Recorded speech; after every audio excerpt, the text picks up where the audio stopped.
Assalamualaikum warahmatullahi wabarakatuh. Perkenalkan, nama saya Sultan Al-Farabi dengan nomor induk mahasiswa 170703021. Saya akan menjelaskan tentang Kampung Lango yang ada di Kecamatan Panti Cermen, Kabupaten Aceh Barat. Di kampung ini secara geografisnya terletak di memang di kedalaman.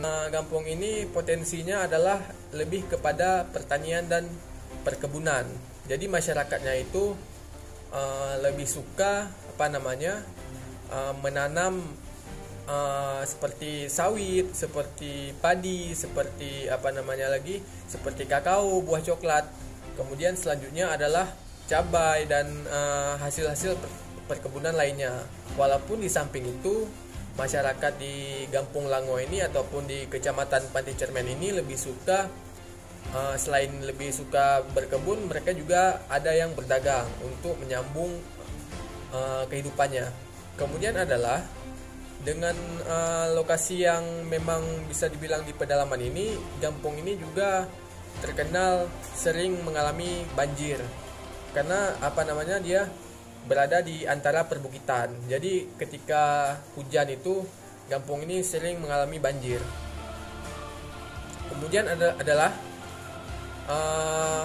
Panti Cermen itu kan sebuah kecamatan, jadi luasnya sebesar 487,55 km persegi.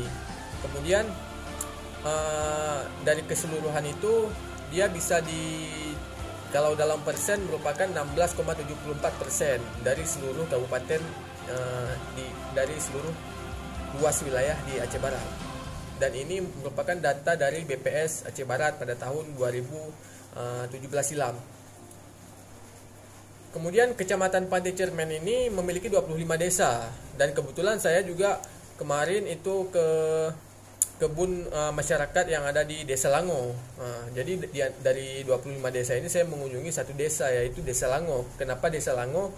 Karena desa ini merupakan yang istilahnya yang terbanyak lah, seperti sawit, seperti coklat, seperti bawang, dan hasil-hasil perkebunan lainnya. Jadi ini merupakan tempat yang sangat cocok jika kita ingin mengkaji lebih dalam lagi tentang potensi yang ada di desa ini. Kemudian kecamatan ini di sebelah utaranya itu ada Kecamatan Sungai Mas, jadi berhadapan gitu. Jadi kalau di utara itu ada Kecamatan Sungai Mas, kemudian di sebelah baratnya ada Kecamatan Pantonre, tulisannya REU, Pantonre, bacanya REU. Kemudian di Kecamatan sebelah selatannya itu ada Kecamatan Kawai 16, dan terakhir di sebelah timurnya juga berbatasan dengan Kabupaten Nagan Raya. Jadi tempatnya ini sangat strategis ya. Kemudian adalah secara umum masyarakat di sini memang berprofesi sebagai petani. Selain sebagai petani, mereka juga ada berdagang. Nah, dengan keadaan yang sangat strategis ini bisa kita ketahui bahwasannya kecamatan ini adalah kecamatan yang produktif, terlebih desa Lango tadi yang saya katakan. Buktinya di sini memang banyak sekali kebun masyarakat yang memang bisa mendongkrak perekonomian di kecamatan tersebut, bahkan di Kabupaten Aceh Barat. Tapi sayangnya desa ini masih kekurangan yang namanya fasilitas publik seperti jalan.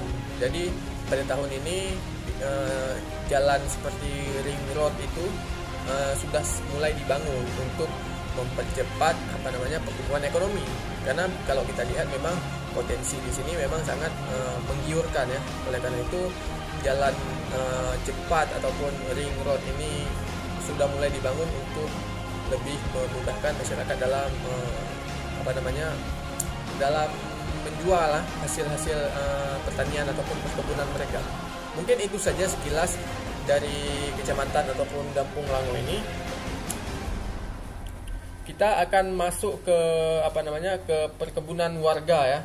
Di sini bisa kita lihat bahwasannya banyak sekali ini pohon-pohon sawit, bahkan ini bisa sangat menguntungkan jika bisa dipanen.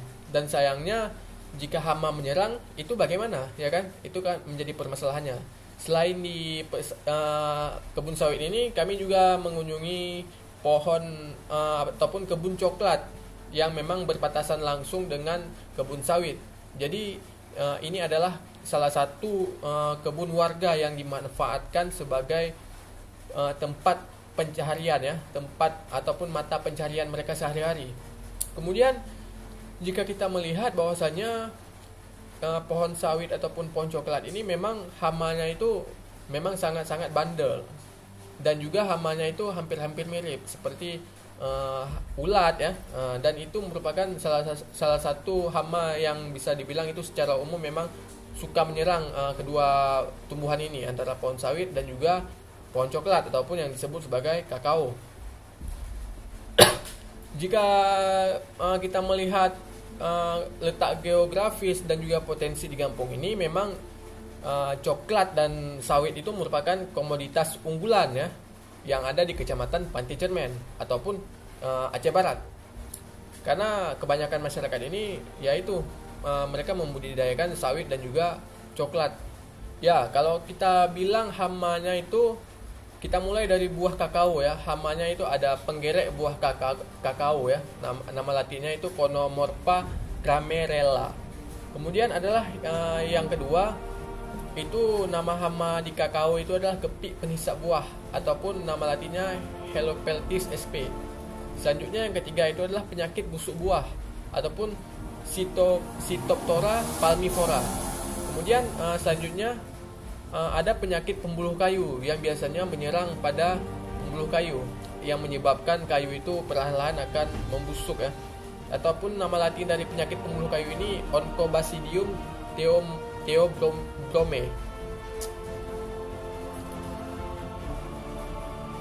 Ya, kemudian adalah cara pengendalian penyakit ataupun dari hama ini ya, dari hama buah kakao ini. Yang pertama adalah jika infeksi ringan itu kita lakukan pemangkasan pada bagian yang terkena infeksi, dan juga kita cek 2-3 bulan sekali apakah tumbuhan itu ada terinfeksi dengan serangga tadi ataupun tidak.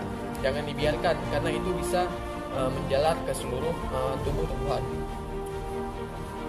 Kemudian juga bisa kita kita lakukan perbaikan pada sanitasi ya, karena jika memang airnya itu potong. Kemudian ada infeksi sedang. Infeksi sedang itu dengan menyambung samping ataupun sambung pucuk menggunakan klon tahan penyakit pembuluh kayu. Itu merupakan teknik penyambungan ya. Artinya adalah kita menyambung batang yang sehat dengan batang yang memang sudah dipotong tadi. Kemudian ada infeksi berat. Infeksi berat ini adalah menanam kembali tanaman kakao yang sudah terinfeksi berat ataupun yang berumur tua, dan hal itu juga dikatakan oleh petani kakao pada saat sebelum kami mengunjungi desa ini, bahwasanya jika memang ada yang terinfeksi itu jangan dibiarkan karena bisa menjalar ke tumbuhan lain. Kemudian adalah dengan menggunakan pestisida. Kemudian adalah dengan menggunakan pestisida secara secukupnya ya.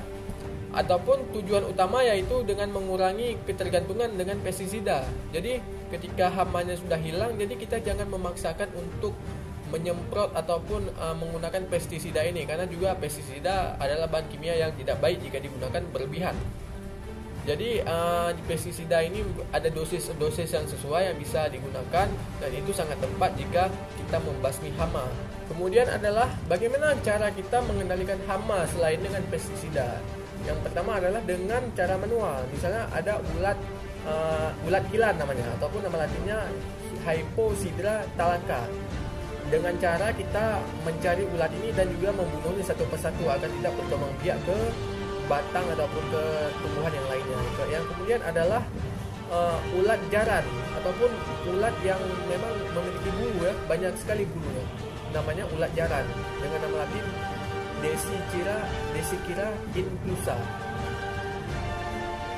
Jika memang sudah terkena ulat ini, kita harus membakar bagian tanaman yang diserang agar memang infeksi daripada si ulat ini tidak menyebar ke lain batang. Kemudian adalah dengan kita menyebarkan kutu putih ataupun nama latinnya Pseudococcus ilacinus dengan cara menyebarkan di batang kakao.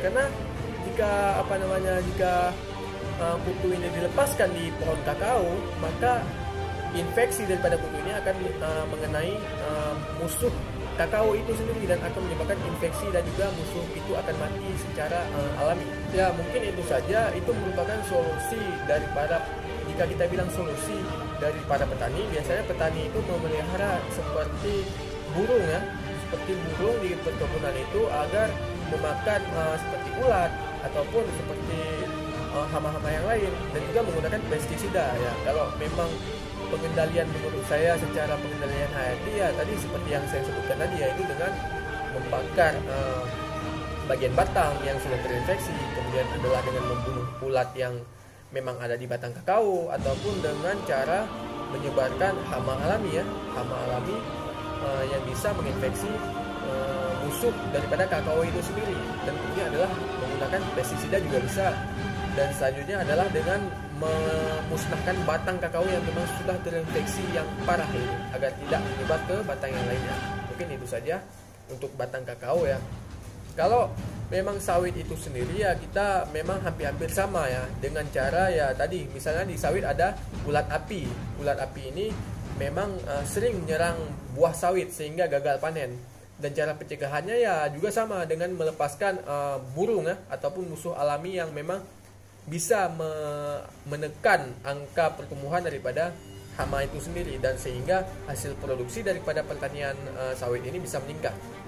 Dan juga mungkin itu saja dari saya. Jika ada kekurangan ataupun kesalahan dalam pengucapan, saya mohon maaf. Terima kasih. Wassalamualaikum warahmatullahi wabarakatuh.